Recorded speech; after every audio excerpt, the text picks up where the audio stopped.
Hello guys, welcome to my channel. आज की इस वीडियो में हम एक बहुत ही पुराना एंशिएंट संस्कृत प्ले को डिस्कस करने वाले हैं जिसका नाम है मृच्छकटिकम या लिटिल क्ले कार्ट।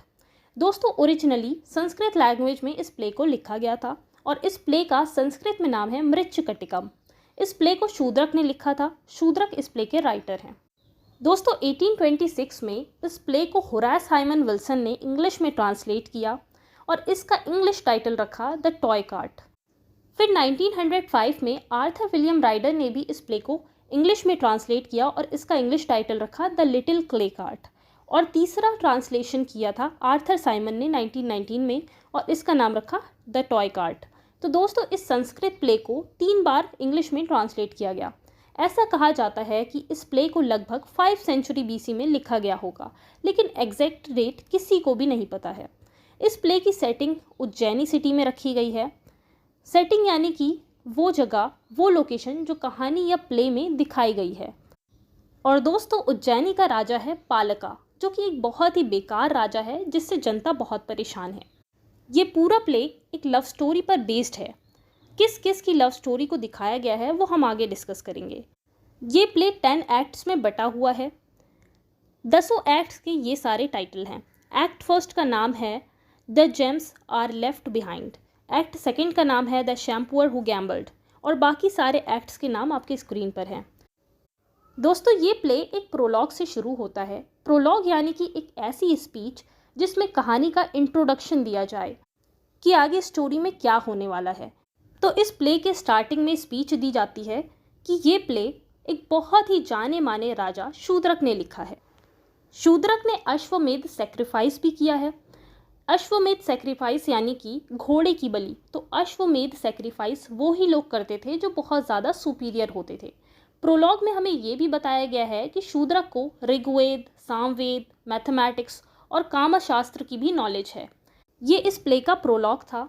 ये वीडियो थोड़ी सी लंबी हो सकती है, पूरी वीडियो देखना, प्ले अच्छे से समझ में आ जाएगा आपको। पहले इस प्ले के कैरेक्टर्स को डिस्कस कर लेते हैं। दोस्तों, इस प्ले का हीरो है चारुदत्त। चारुदत्त एक गरीब ब्राह्मण है। ये बहुत ही ज़्यादा दयालु है, काइंड है। पहले ये बहुत ज़्यादा अमीर था, लेकिन इसने लोगों की इतनी ज़्यादा मदद करी, इतनी मदद करी, इतना ज़्यादा दान दिया लोगों को कि ये खुद ही गरीब हो गया। ये एक बहुत ही अच्छा इंसान है। चारुदत्त की वाइफ का नाम है धुता। चारुदत्त और धुता का एक बेटा भी है जिसका नाम है रोहसेना। ये तीनों लोग की एक फैमिली हो गई। अब इस फैमिली में 2 लोग और रहते हैं। एक तो मेड है जिसका नाम है रधानिका, और चारुदत्त का एक फ्रेंड भी उसके साथ रहता है जिसका नाम है मैत्रेय। तो यहाँ पर 5 लोग हो गए। चारुदत्त, उसकी वाइफ, उसका बेटा, उसका फ्रेंड मैत्रेय और एक मेड रधानिका। नेक्स्ट कैरेक्टर है दोस्तों वसंत सेना। ये इस प्ले की हीरोइन है। वसंत सेना एक कोर्टसन है। कोर्टसन यानी कि एक अमीर प्रोस्टिट्यूट जिसकी डीलिंग अमीर अमीर क्लाइंट से होती है। ये पूरे शहर में बहुत ही ज़्यादा फेमस है अपनी खूबसूरती के लिए, डांसिंग, सिंगिंग और भी कई सारी चीज़ों के लिए। ये पूरा प्ले चारुदत्त और वसंत सेना की लव स्टोरी पर बेस्ड है। अब वसंत सेना की भी एक मेड है जिसका नाम है मदनिका। दोस्तों, इस प्ले में एक विलन है जिसका नाम है सकारा या संस्थानका, दोनों ही नाम इसी के हैं। सकारा किंग पालका का ब्रदर इन लॉ है। तो चलिए अब इस प्ले को शुरू करते हैं। एक्ट फर्स्ट में हम देखते हैं कि चारुदत्त की वाइफ अपने बेटे रोहसेना के साथ अपने मायके गई हुई है। प्ले की स्टार्टिंग में मैत्रेय और चारुदत्त आपस में बात कर रहे होते हैं। मैत्रेय चारुदत्त से कहता है कि तुम पहले कितने ज़्यादा अमीर थे, लेकिन तुमने लोगों की इतनी ज़्यादा मदद कर दी कि तुम खुद ही गरीब हो गए। फिर इस कहानी का विलन सकारा अपने 2 आदमी वीता और चेता के साथ मिलकर वसंत सेना का पीछा कर रहा है। वसंत सेना सकारा से बच बचकर भागती रहती है। भागते भागते वो आकर चारुदत्त के घर में छिप जाती है। सकारा भी उसका पीछा करते करते चारुदत्त के घर में घुसता है। चारुदत्त के घर में बिल्कुल ही अंधेरा था। वसंत सेना रधानिका की जस्ट बगल में खड़ी थी। तो गलती से सकारा के दोनों आदमी वीता और चेता रधानिका को वसंत सेना समझकर दबोच लेते हैं। ये देखकर मैत्रेय को इतना तेज गुस्सा आया कि उसने रधानिका को पहले छुड़ाया और फिर सकारा के आदमियों को उसने मार मार करके भगा दिया।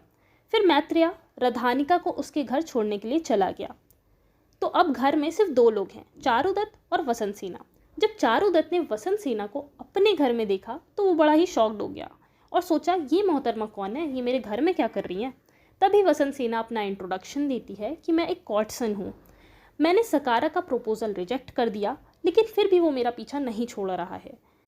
अब दोस्तों, प्ले में इन दोनों की बातचीत से हमें साफ पता चल रहा है कि they are in love with each other. दोनों को एक दूसरे से प्यार हो जाता है। अब वसंत सेना सोचती है कि मैं चारुदत्त से दोबारा कैसे मिलूंगी, कोई तो बहाना, कोई तो रीज़न होना चाहिए ना मेरा यहाँ दोबारा आने के लिए। तो वसंत सेना क्या करती है कि वो कहती है कि अभी रात का वक्त है और मैंने इतनी सारी ज्वेलरीज पहनी हुई है चारुदत्त, इन ज्वेलरीज को पहनकर अभी बाहर निकलना सेफ नहीं रहेगा। तो चारुदत्त, क्या आप मेरे लिए इन सारी ज्वेलरीज को अपने पास रख लेंगे, मैं बाद में आके इन्हें वापस ले जाऊंगी। तो चारुदत्त मान जाता है और वो वसंत सेना को उसके घर भी ड्रॉप कराता है।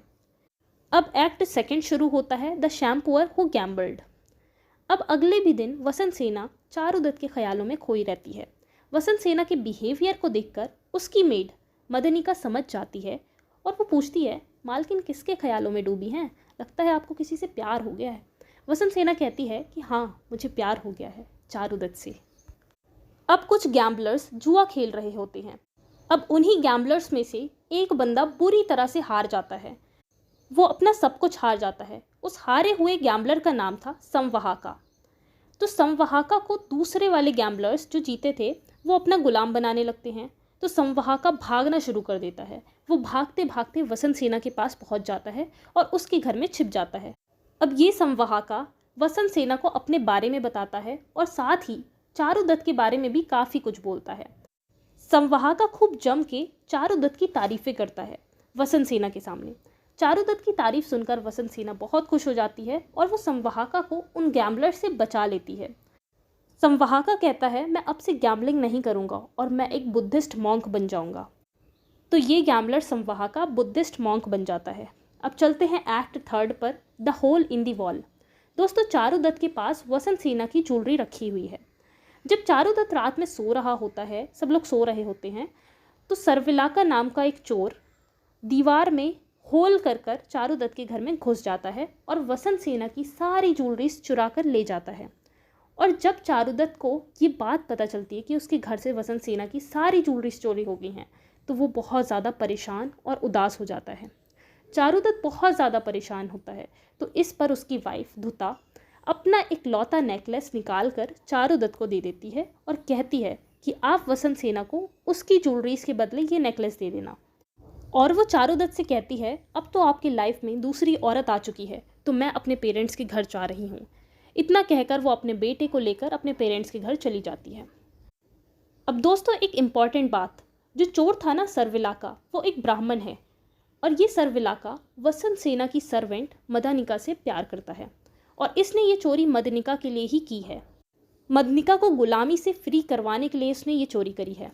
दोस्तों, मदनिका वसंत सेना की गुलाम है और वसंत सेना मदनिका को तभी फ्री करेगी जब उसे कुछ पैसे मिलेंगे। तो सर्विलाका ने मदनिका को गुलामी से फ्री करवाने के लिए ये चोरी करी थी। अब चलते हैं एक्ट 4 पर, जिसका नाम है मदनिका एंड सर्विलाका। सर्विलाका मदनिका को मिलने के लिए बुलाता है। सर्विलाका मदनिका से कहता है कि मैंने अपना वादा पूरा किया, पैसों का इंतज़ाम हो गया है मदनिका, अब तुम गुलामी से बिल्कुल फ्री हो जाओगी और हम दोनों शादी कर लेंगे। अब मदनिका एकदम से शॉक्ड हो जाती है कि सर्विलाका के पास अचानक से इतने पैसे कहाँ से आ गए। वो सर्विलाका से पूछती है इस बारे में। तो सर्विलाका मदनिका को वो ज्वेलरीज दिखाता है और कहता है कि ये ज्वेलरीज मुझे चारुदत्त ने दान में दी है और वैसे भी वो दान करते रहते हैं। मदनिका उन ज्वेलरीज को देखते ही पहचान जाती है कि ये ज्वेलरीज तो वसंत सेना की है, जिसे वो चारुदत्त के घर में रख कर आई थी ताकि वसंत सेना चारुदत्त से मिलने दोबारा जा सके। मदनिका कहती है, देखो सर्विलाका, ये तुमने बहुत गलत किया, तुम जाकर चारुदत्त को ये ज्वेलरीज वापस कराओ। तो सर्विलाका कहता है कि मैं ऐसा नहीं कर सकता क्योंकि मैं इन्हें चुरा कर लाया था। अब सर्विलाका के मन में एक आइडिया आता है। वो कहता है कि क्यों ना मैं चारुदत्त का मैसेंजर बनकर वसंत सेना को ये ज्वेलरीज वापस कर दूं, इस तरह कुछ गड़बड़ भी नहीं होगी।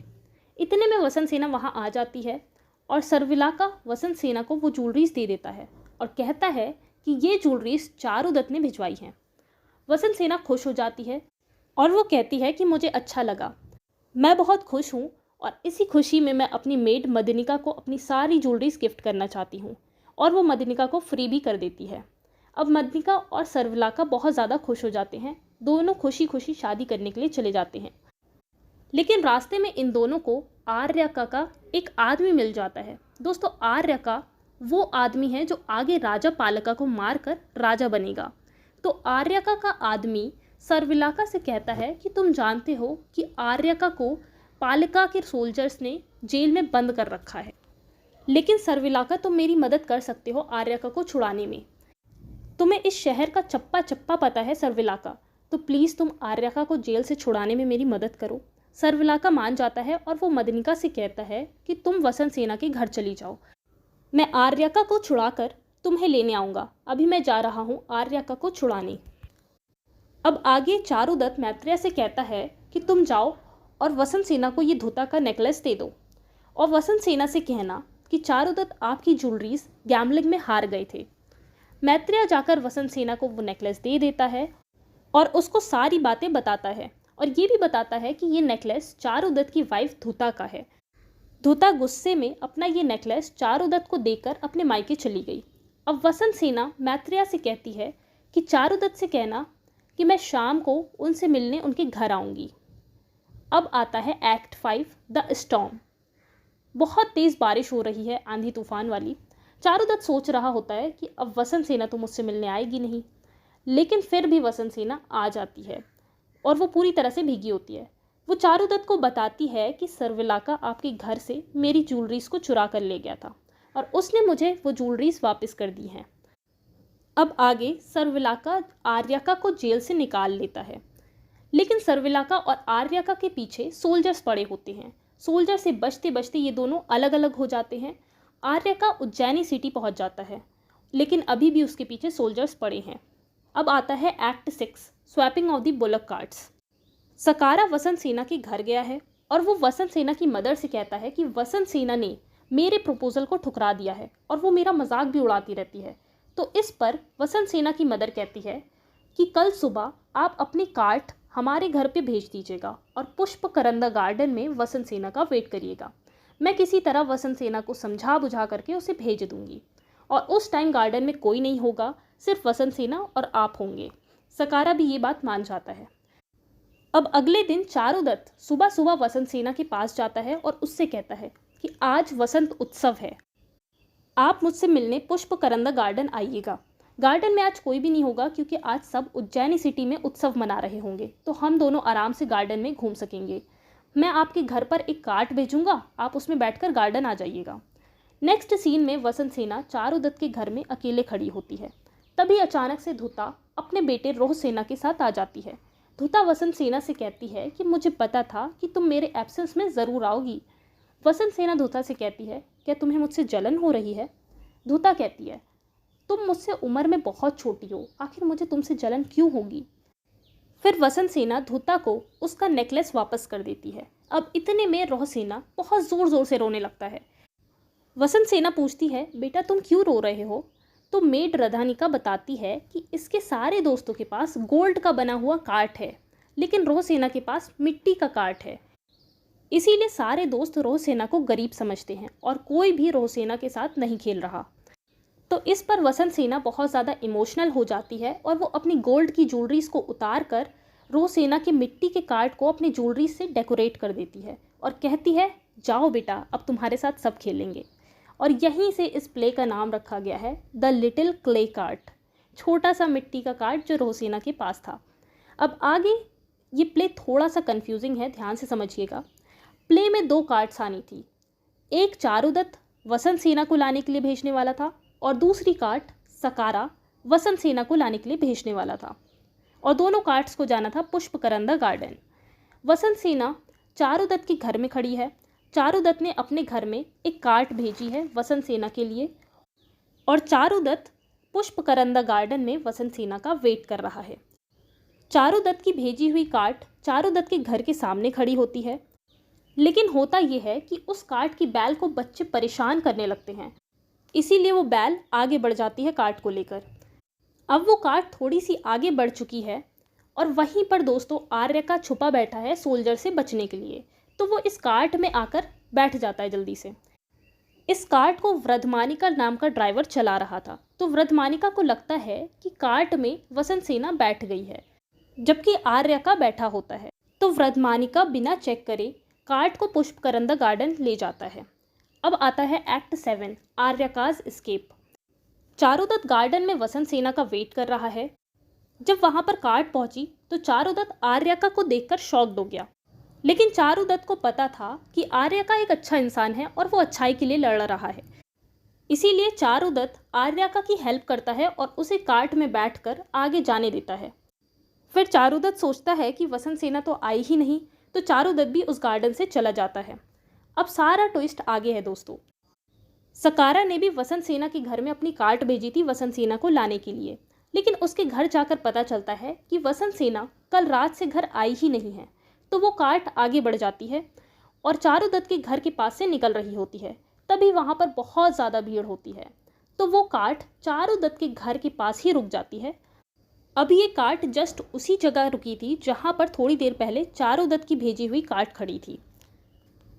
अब वसंत सेना घर से निकलती है और वो अनजाने में सकारा के कार्ट में बैठ जाती है। उसे लगता है कि वो चारुदत्त के कार्ट में बैठी है। अब वो कार्ट वसंत सेना को पुष्पकरंदा गार्डन में ले जाता है। थोड़ी सी कन्फ्यूजन हो रही होगी दोस्तों, एक बार फिर से रिपीट कर देती हूँ। देखिए, चारुदत्त ने अपने घर पर वसंत सेना को लाने के लिए एक कार्ट भेजा। बच्चों ने बैल को बहुत ज़्यादा परेशान किया, तो वो कार्ट थोड़ा सा आगे बढ़ गया। उसमें आर्यका बैठ गया। ड्राइवर ने पीछे चेक नहीं किया और वो पहुंच गया पुष्पकरंदा गार्डन। चारुदत्त ने आर्यका को जाने दिया और खुद चारुदत्त भी वहां से चला गया। सकारा का भेजा हुआ कार्ट वसंत सेना के घर गया। वहां वसंत सेना मिली नहीं और वो कार्ट भीड़ की वजह से चारुदत्त के घर पर खड़ा हो गया। वसंत सेना चारुदत्त का कार्ट समझकर सकारा के कार्ट में बैठ गई और वो पहुंच गई पुष्पकरंदा गार्डन। अब चलते हैं एक्ट 8 पर, द स्ट्रैंगलिंग ऑफ वसंत सेना। सकारा पुष्पकरंदा गार्डन में वसंत सेना का वेट कर रहा है। वहाँ पर वो जो गैम्बलर था ना संवाहा का, वो अब बुद्धिस्ट बन चुका है। वो भी वहीं पर है पुष्पकरंदा गार्डन में। तो सकारा उसे वहाँ से भगा देता है। अब वो कार्ट पुष्पकरंदा गार्डन में पहुंची। सकारा वसंत सेना को देखकर बहुत खुश हो गया, लेकिन वसंत सेना उसे फिर से रिजेक्ट कर देती है। इस पर सकारा को बहुत तेज़ गुस्सा आया और अपने फॉलोवर्स से उसने कहा कि वसंत सेना का मर्डर कर दो, लेकिन वीटा और चेता ऐसा करने से मना कर देते हैं। फिर सकारा खुद ही वसंत सेना का गला दबाने लगता है। वसंत सेना बेहोश हो जाती है और सकारा को लगता है कि वसंत सेना मर गई। सकारा को आइडिया आता है, क्यों ना वसंत सेना के मर्डर का इल्ज़ाम चारुदत्त पर लगा दिया जाए। वसंत सेना ने चारुदत्त की वजह से मुझे ठुकराया था, अब चारुदत्त फंसेगा। सकारा अपने आदमी से कहता है, जाओ और जाकर पैलेस में बता दो कि चारुदत्त ने वसंत सेना का मर्डर कर दिया है। अब सकारा और उसके आदमी वहाँ से चले जाते हैं। अब वो बुद्धिस्ट संवाहा का सब कुछ देख रहा होता है। सकारा के जाने के बाद वो वसंत सेना को होश में लाने के लिए उसके गले पर मसाज करता है और उसका इलाज करता है। Act 9, the trial. अब नेक्स्ट सीन में चारुदत्त को राजा के आगे पेश किया गया है और चारुदत्त की सुनवाई होती है। सकारा कहता है कि चारुदत्त ने वसंत सेना को उसकी ज्वेलरीज के लालच में मार डाला। फिर वसंत सेना की माँ को बुलाया जाता है गवाही देने के लिए। वसंत सेना की माँ बताती है कि वसंत सेना और चारुदत्त में लव अफेयर तो था। फिर चारुदत्त को बुलाया गया। वो बोलता है कि मुझे नहीं पता कि वसंत सेना कहाँ है। चारुदत्त वसंत सेना की मौत का सुनकर बहुत ज़्यादा शॉक्ड है। इस केस को अच्छे से इन्वेस्टिगेट करने के लिए जज लोगों को पुष्पकरंदा गार्डन भेजते हैं कि जाओ और वहाँ पर देखो कि वसंत सेना की डेड बॉडी है या नहीं। अब दोस्तों, वहाँ पर एक औरत की पेड़ के गिरने की वजह से मौत हो गई थी और उसकी डेड बॉडी वहीं पर पड़ी थी। लोग सोचते हैं कि ये बॉडी वसंत सेना की है और वो लोग आकर जजेस को बता देते हैं कि वहाँ पर हमने गार्डन में डेड बॉडी देखी, वहाँ पर डेड बॉडी थी। और अच्छे से इन्वेस्टिगेशन करने के लिए चारुदत्त के घर की तलाशी भी ली जाती है। चारुदत्त के घर से वसंत सेना की ज्वेलरीज भी बरामद होती हैं। दोस्तों, ये वही ज्वेलरीज थी जो वसंत सेना ने खुद रोह सेना के कार्ट पर सजाई थी। सारे एविडेंसेस चारुदत्त के खिलाफ जा रहे थे, इसीलिए किंग पालका ने चारुदत्त को मुजरिम करार देते हुए डेथ सेंटेंस सुना दिया। अब आता है एक्ट 10, दी एंड। अब दो चंडाल्स चारुदत्त को एग्जीक्यूशन के लिए ले जाते हैं। ये दोनों चंडाल्स बहुत ही काइंड नेचर के हैं और इन्हें अपना प्रोफेशन बिल्कुल भी नहीं पसंद है।